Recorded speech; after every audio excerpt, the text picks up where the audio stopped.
Every Thursday evening, rain or shine, my best friend and I hit the local swimming pool for our weekly exercise ritual. We do our laps, spend time in the sauna, and finish with a relaxing session in the steam room. It's our thing, has been for years now. About a year ago, I got this amazing metal water bottle.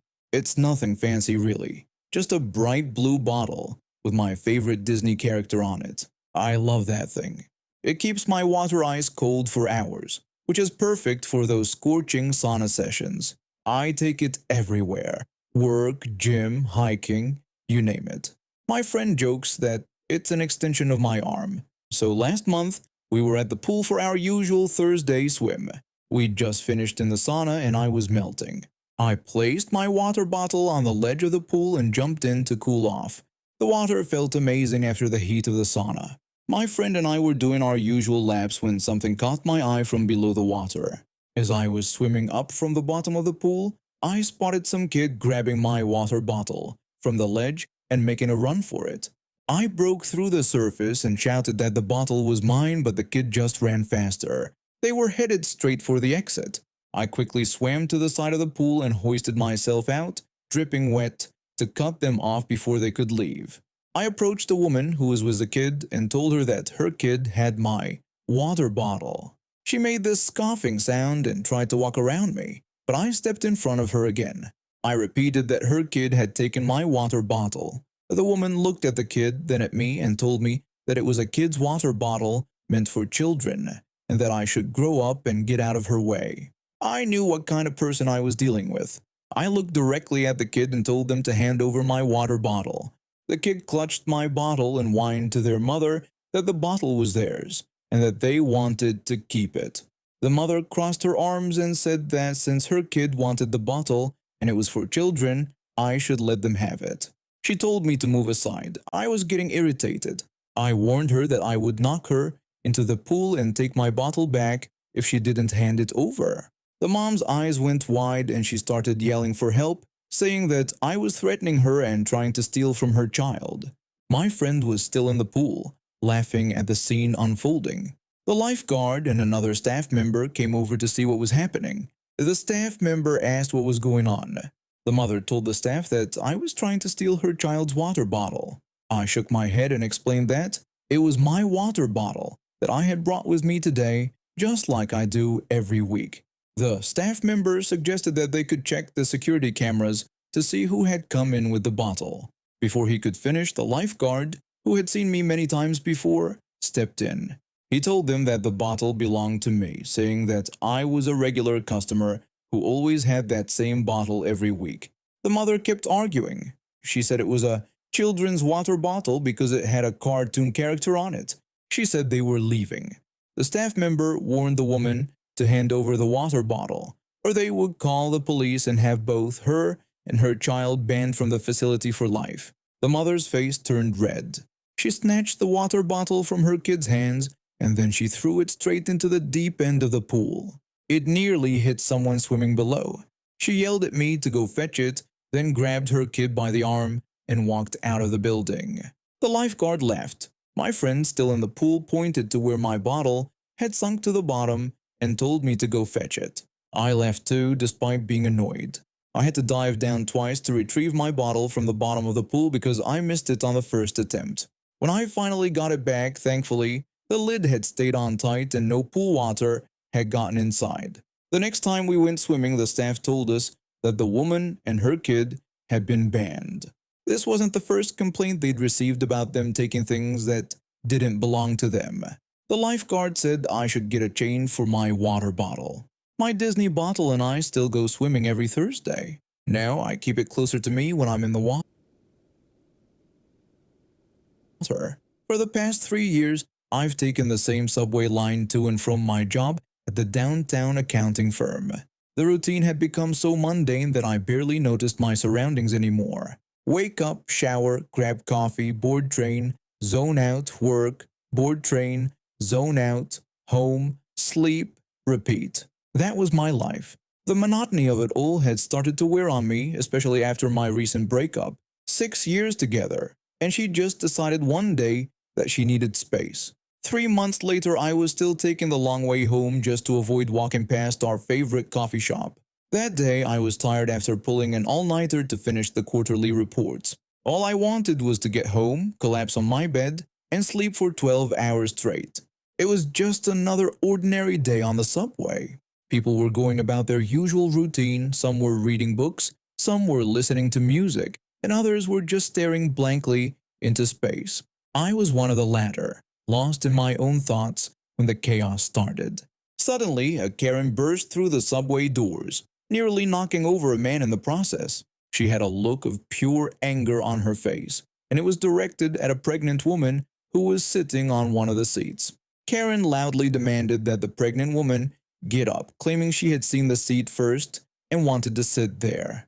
The pregnant woman looked confused and asked Karen what she meant. Karen repeated her demand more forcefully, telling the woman to get up and let her sit down. The pregnant woman politely refused, explaining that she really needed to sit as she had been on her feet all day and needed to rest. But Karen was having none of it. She stepped forward and grabbed the pregnant woman's arm, trying to pull her up from the seat. The woman let out a cry of pain and the people around her started to take notice. A teenage girl who looked about 16 or 17 years old asked Karen what she thought she was doing. Karen snapped back, telling the teenager to mind her own business. The girl stood her ground and told Karen she was hurting the pregnant woman and needed to let her go. Karen laughed and tightened her grip on the pregnant woman's arm. That was when the girl took a swing and decked Karen right in the face. Karen stumbled back. The girl didn't waste any time. She grabbed Karen by the arm and started to pull her away from the pregnant woman. The teenager shouted for someone to call the police, explaining that this woman was trying to hurt the pregnant lady. I snapped out of my daze and fumbled for my phone along with a few others who had witnessed the scene. My hands were shaking as I dialed 911. In all my years of taking the subway, I'd seen plenty of weird things, but never something like this. When the 911 operator answered, I quickly told them there was a woman attacking a pregnant lady on the subway and we needed police at the next stop. I gave the details of our train and the next station. Within minutes, 2 police officers entered the subway car and started to assess the situation. The pregnant woman was shaken, but she was okay. Karen was screaming and cursing, telling the officers that she had every right to sit in that seat. One officer tried to calm Karen down, explaining they needed to take statements from everyone involved before sorting things out. But Karen continued to fight until finally the officers had enough. They stepped forward, grabbed Karen by the arms, and placed her in handcuffs. The officer told Karen she was under arrest for disorderly conduct and assault and began reading her rights. Karen continued to fight and curse as the officers escorted her off the subway and into a police car. The rest of us just sat there in stunned silence, trying to process what had just happened. The young girl who had decked Karen was still there, looking a little shaken but also proud of herself. A random passenger complimented the teenager, saying she had done well standing up for what was right. The girl smiled, looking down at the ground, and replied that she couldn't just stand there watching someone hurt a pregnant woman because it wasn't right. The rest of the ride was quiet. People were still in shock from what had happened, and the pregnant woman was being comforted by a few kind strangers. I decided to approach her and the teenage girl. I asked if they were both okay.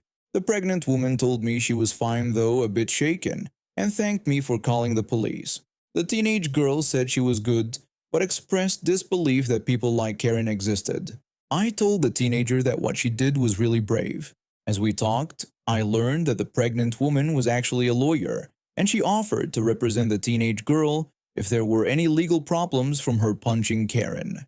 But as it turned out, 3 weeks later when I ran into them both at the courthouse, I'd agreed to be a witness. Karen was charged with assault, disorderly conduct, and resisting arrest. The teenage girl faced no charges due to acting in defense of another person. The judge ordered Karen to complete 200 hours of community service at a pregnancy center, helping women who were actually in need. The teenage girl received a civilian commendation from the police department, and the pregnant woman named her newborn daughter after her subway defender.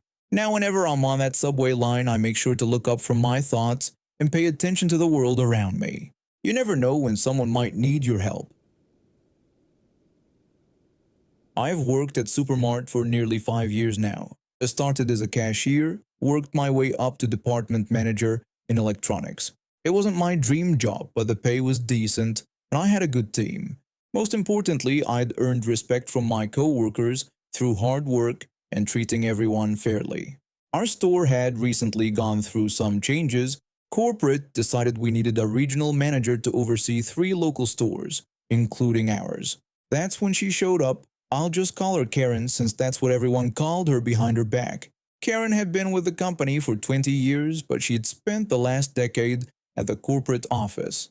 According to rumors, she'd been encouraged to return to store operations after some office politics went south. From day one, it was clear she resented being here. I first met her during a department manager's meeting.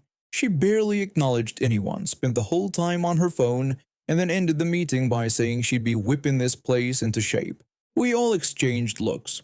Our store consistently ranked in the top 10% for customer satisfaction and sales. The break room became the first battlefield. We had a pretty nice one, nothing fancy, but we'd pooled money to buy a good coffee machine, there was a decent microwave, and we kept it clean. The day after that first meeting, I walked in to find a new sign. Break room rules, effective immediately. Personal food items must be labeled. Nothing to be left in refrigerator overnight. Break room to be used only during designated break times. Coffee machine restricted to management use. That last one caught everyone's attention. The coffee machine that we had bought was now for management only. I approached Karen in her office later that day. I asked her about the new break room rules. Karen didn't even look up from her computer as she asked what I was inquiring about. When I mentioned that the coffee machine had been purchased through employee contributions, was everyone chipping in, she said that since it was now in a company break room, it was company property.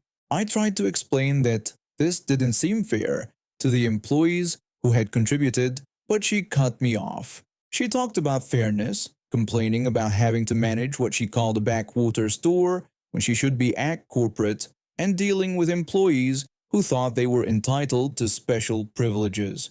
She said the rules would remain as they were. The next day, our head cashier found her lunch missing from the refrigerator. When she questioned Karen about it, Karen told her she had thrown it out because it wasn't labeled. The head cashier explained that her name had been on the lunch bag, but Karen replied that the rule specified food items must be labeled, not just a container. This kind of nitpicking continued for weeks. The store's mood darkened. Employee turnover, which had been practically non-existent, suddenly spiked. We lost 3 good workers in a month. Then came inventory weekend. Twice a year we do a full store inventory, which means long hours and all hands on deck. It's exhausting but necessary. Traditionally, the store provides meals for everyone working these marathon shifts. The Friday before inventory, I checked with our store manager about food arrangements. When I asked the store manager about the food for inventory weekend, he told me that Karen had decided not to provide meals this year, claiming it was an unnecessary expense. I said we were asking people to work 12-hour shifts without food, and the store manager agreed, explaining that he had tried to reason with Karen, but she refused to change her mind. That night I couldn't sleep. I kept thinking about my team, working those long hours without even a pizza to look forward to. By morning, I had a plan. I called everyone from my department and a few trusted people from other departments. We pooled some money and I went shopping. I bought sandwich platters, chips, cookies, fruit, and drinks. I even got a few coffee carafes from the local coffee shop. On Saturday morning, I arrived early and set everything up in our training room, not the break room. When people arrived for the inventory shift, I quietly spread the word. Around 10 a.m., Karen walked into the training room. Karen asked what this was and who had authorized the food. I said it was just some food I had brought for my team. Karen said it was clearly meant for the entire inventory crew. I said anyone was welcome and mentioned that we had all chipped in. Karen said this was unacceptable and that I was undermining her authority. I disagreed and asked how providing food could undermine anything. I said we were just making sure people had enough energy to complete inventory accurately. By now, a small crowd had gathered. Karen looked around. Karen said the food needed to be moved to the break room. I reminded her that according to her own rules, the break room was only for designated break times, and we were using the training room so people could grab food quickly without taking an official break. She said this incident would be going in my performance review. When she left, one of the stockroom guys started clapping that turned into applause. The inventory went perfectly. In fact, it was our most accurate one in years. Monday morning, I was called to the store manager's office. Karen was there, along with our district manager who had driven in from headquarters. This was it. I was getting fired. The district manager said there had been some tension during inventory weekend. Karen called it insubordination. The district manager asked Karen to let him handle the situation. He turned to me and said the inventory results were excellent, the best in the district. He mentioned he had been hearing concerns about morale at this location since the regional restructuring. Karen shifted in her chair. The district manager said he had reviewed the new policies, including the break room rules. He said effective immediately those rules were being rescinded, and Karen would be transitioning to a different role within the company. I tried to keep my face neutral. That afternoon I posted a new sign in the break room guidelines, suggestions only. Please be courteous with shared spaces. Label your food if you don't want it mistaken for community items. Coffee is for everyone. If you take the last cup, make a new pot. The new regional manager started the following week. First thing he did was chip in $50 for a second coffee machine. This happened about 6-7 years ago. I still think about it sometimes when Christmas rolls around. Some background about me.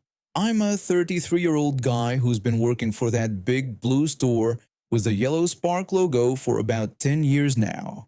I started as an overnight temporary worker, but eventually moved to a different location to be closer to my fiancée at the time. The commute to my original store would have been an hour each way, which wasn't worth it. At this new store, I worked in the bakery deli department before transitioning to the online department, which is where I am today. The store I transferred to was different from my first one in a key way. It was open 24 hours, unlike my original store which only operated from 6 a.m. to midnight. But even this 24-hour location had one sacred day when it closed. Christmas. The schedule was pretty straightforward. We'd close to the public at 8 p.m. on Christmas Eve and wouldn't reopen until 6 a.m. on December 26th. This gave everyone who worked there at least some time to spend the holiday with their families. On this Christmas Eve, I was scheduled for the closing shift at the deli, working from 11:15 a.m. to 8:15 p.m. Following our standard procedures, we started shutting down the department around 6 p.m. Our usual cleanup routine involved having one person washing pans and cooking equipment in the back, another cleaning the hot food section, while the rest of us would clean the slicers on the cold-cut side bay. It was almost 7:45 p.m., and the store-wide announcements about our closing were already playing over the PA system. Asset protection staff were positioned near the entrance doors to start turning away any last-minute shoppers. I was busy cleaning the cheese slicer bay. The cheese residue that builds up after a full day of use is disgusting. That's when we heard a commotion coming from the front entrance. Our deli department was positioned right at the front of the store, just off to one side near the registers, which meant we had front row seats to what was about to unfold. From what I could see, a man had decided that 10-15 minutes before closing on Christmas Eve was the perfect time to do his shopping. When asset protection stopped him at the entrance, he loudly complained that the store never closes. His exact words echoed through the front of the store. He then pushed his way past them and continued arguing as he walked into the store. He kept insisting that the store should not be closed and never closes, and how inconvenient this was for him.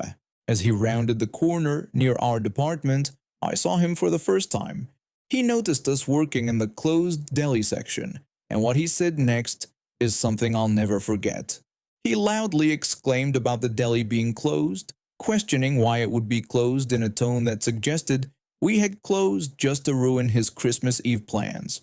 I gave him a look that said we weren't the ones who made the rules, and that I wanted to go home to spend time with my family. I went back to cleaning the slicer just as one of my co-workers poked his head out from the back where he was washing dishes to see what all the commotion was about.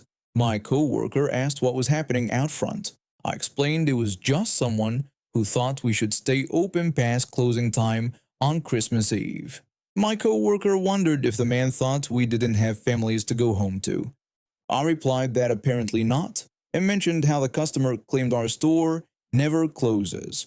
The man was intercepted by asset protection staff and management, who escorted him toward the exit. As they walked him out, he was still protesting. He complained about how ridiculous the situation was, and that he just needed to grab a few things, insisting it wouldn't take long. The manager explained that they had been announcing the holiday closing hours for weeks and told him that the store would close at 8 p.m. today and reopen on December 26th. The man continued to argue, saying he needed to shop right then and claiming this was terrible customer service. The asset protection officer told him he needed to leave the premises, explaining that all employees deserve to spend Christmas with their families. The man threatened that he would never shop there again as he was finally escorted out. I like to imagine he was banned from the store for a while after that incident, but I never asked about it. We all just went back to our cleaning, shaking our heads at someone who thought their last-minute shopping was more important than letting retail workers have one day with their families. What makes this story stick with me after all these years is just how entitled some people can be. The fact that this man couldn't understand why a store would close on Christmas Eve, or why deli workers wouldn't be slicing meat for him at 7:50 p.m. when the entire store was shutting down, still amazes me.